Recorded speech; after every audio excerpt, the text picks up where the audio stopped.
if this world We go in, out, doors, love. Maybe you was lost, right? Close, and I'm with you.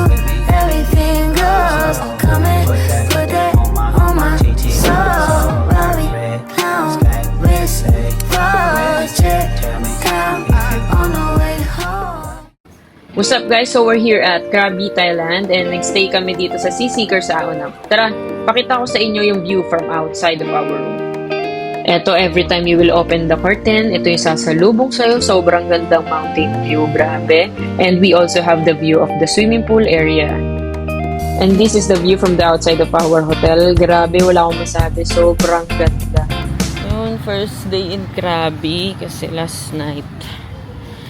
Gabi na kami nakarating. Mga 10. So, lumabas lang saglit para bumili ng food. And then, ngayon, lalabas kami. Naglaran kami ng motorcycle. Let's go! Kaya naghahanap kami ng motorcycle for rent kasi mag-riding in tandem kami dito. Yan, side hustle muna tayo. Now we're walking.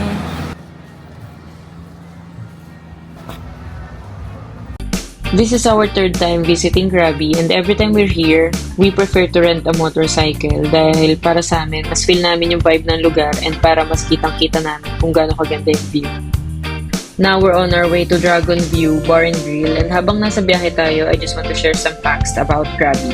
So Krabi is a province in southern Thailand and mas malapit siya sa Singapore kung saan kami nag-work. The travel time is around 1 hour and 45 minutes by plane. When we first visit here in Krabi last year, grabe na love at first sight agad kami sa lugar. Dahil sobrang ganda ng mga limestone cliffs niya, tapos white sand beaches din, and marami rin siyang islands, including na yung pinakasikat na Phi Islands. Friendly locals, good food, breathtaking views, and yung buhay nila dito is relax lang, chill lang sila, and sobrang simple lang ng way ng pamumuhay nila. And after almost 30 minutes travel time by motorcycle, we're here na sa Dragon View and grabe hindi ko na na-videohan yung daan paakyat sa lugar na to. Dahil yung daan is paahon and pa-curve and yung way is medyo maliit lang.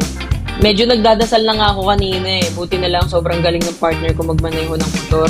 Ako hindi ko pa kaya kasi until now tinuturuan niya pa rin ako mag-drive ng motorcycle. And thank God we are safe. Tara, pasukin na natin tong Dragon View na to. Tingnan natin kung worth it ba. All around the ransom. Get. All around the rhythm. I'm also asking for a. Get. I'm also asking for a. Can I choose it? All around the ransom. Get. All around the rhythm. I'm also asking for a. Get. I'm also asking for a. Can I choose it?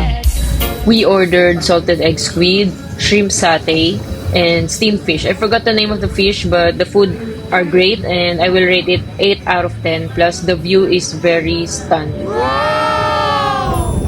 Ooh, baby, putang ina. I wanna be alive, baby. I wanna die. Okay. I trust you with all my life. Okay. Now we're going to the newest night market of Aonang that is located in front of our hotel lounge. This is the Blue Mountain Market. Tara, check natin yung loob, guys.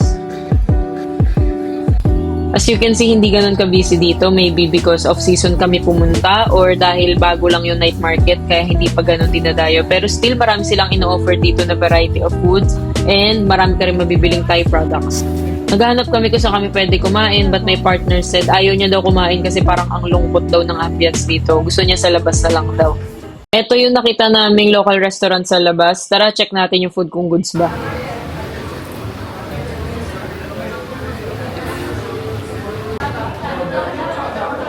The Judge. 7. Now we're walking in Aonang streets. Favorite namin ginagawa to dahil bukod sa beaches and mountain view, marami ka ring makikitang bars and restaurants dito kaya hindi ka talaga maboboring. Lakad-lakad lang. Chronics, left and right, just so just a come, left and right. Ooh, yeah. Ngayon nandito tayo sa 100 Baht Store. Itong store na to marami kang mabibili from inhalers, massage oils, mga souvenirs, Thai products, mga Thai snacks, sabon, collagen, and even makeup. Sobrang mura dito and marami ka talagang pagpipilian. Kaya yung partner ko lagi nandito. Tapos ako, ito, taga-bit-bit lang. Try nyo rin dito sa Prime Burger. For me, yung burger nila is sobrang solid. Juicy yung meat and yung buns sobrang soft. You sure you're not hungry? Yeah, Later yeah. you will say you're hungry na. No, I'm not hungry. I know you were. Good morning guys. So this is our second day here in Krabi. So ngayon nandito tayo sa pool area because every morning gusto namin mag-swimming ng partner ko. Tara, ito yung pool area nila. I wanna know, have you ever seen the rain? I wanna know, have you ever seen the rain? Coming down on a sunny day.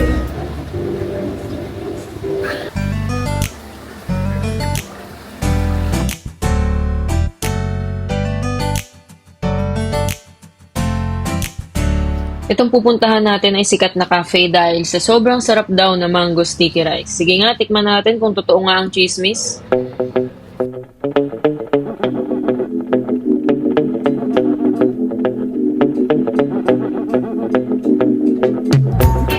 Now we're on the way sa isa sa pinakasikat na restaurant here in Krabi. This is a 25 to 30 minutes motorcycle drive away from Aonang. Tara! You worry what the people say when they see me with you, and wonder what the crowd will say when they find us together. Okay, Superman. Change outfit.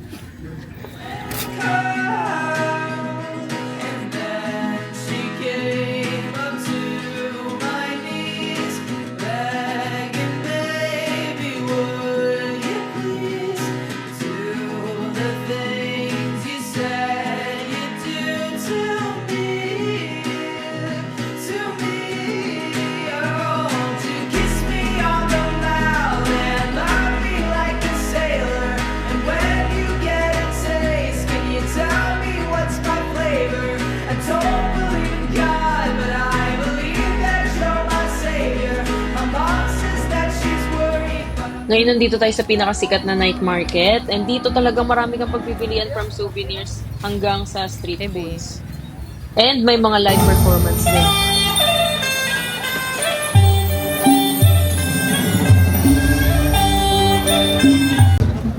Ano ba yan? So many kasi. I don't know what to do.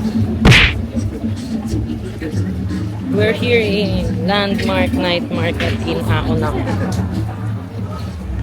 Ito na naman. Hindi na namin alam kakainin namin. So, sobrang dami. Gusto daw i-try ng partner ko itong mga fried insect. Actually, kahit pabalik-balik kami sa Krabi, never ko naisip na itatry ito. Pero this time, tara, let's go! I will try it more. Ah. Oh my God! I think I need to... Oh my God. Yeah, sarap. Let's try this one. I'm scared.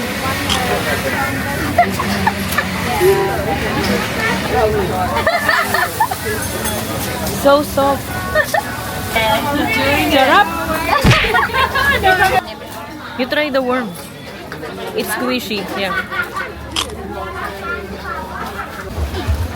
I'm eating the food kasi. Why?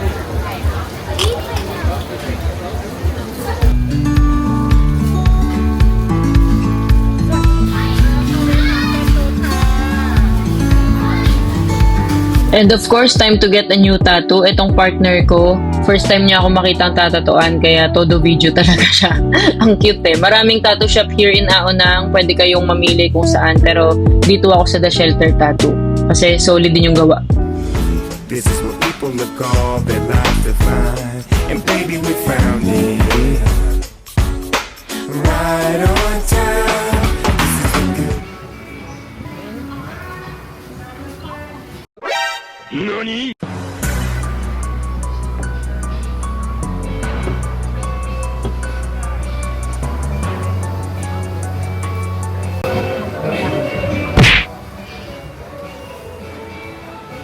I told you, there na lang kasi for next time. Oh, dapat yun na.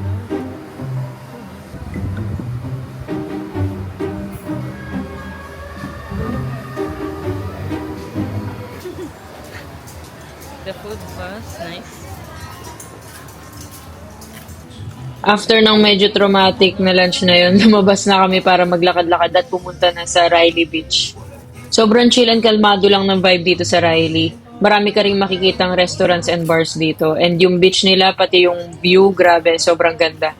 Medyo gloomy nga lang yung weather nung nandito kami kasi walang araw tsaka medyo maulan. Pero solid pa rin. These roads of flames are catching a fire. Showed you I love you, you called me a liar. Oh no, no, no, no, no. Baby, tell me where you gone, gone. I've been feeling for your love so long. We can praise God in the moonlight.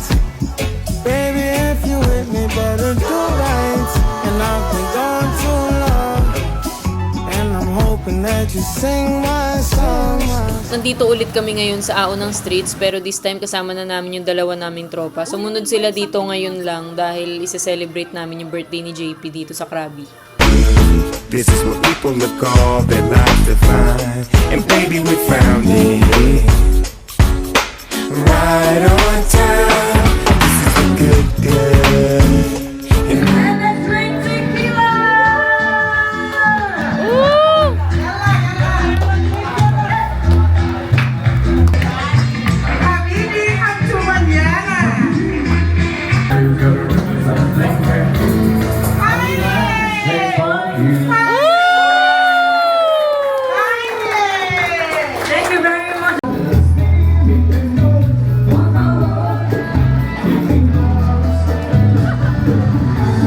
If someone will ask me why we always come back here in Krabi, to be honest, we don't know the answer. But one thing's for sure, our heart belongs here. Thank you God for this paradise and thank you Krabi for being our comfort place.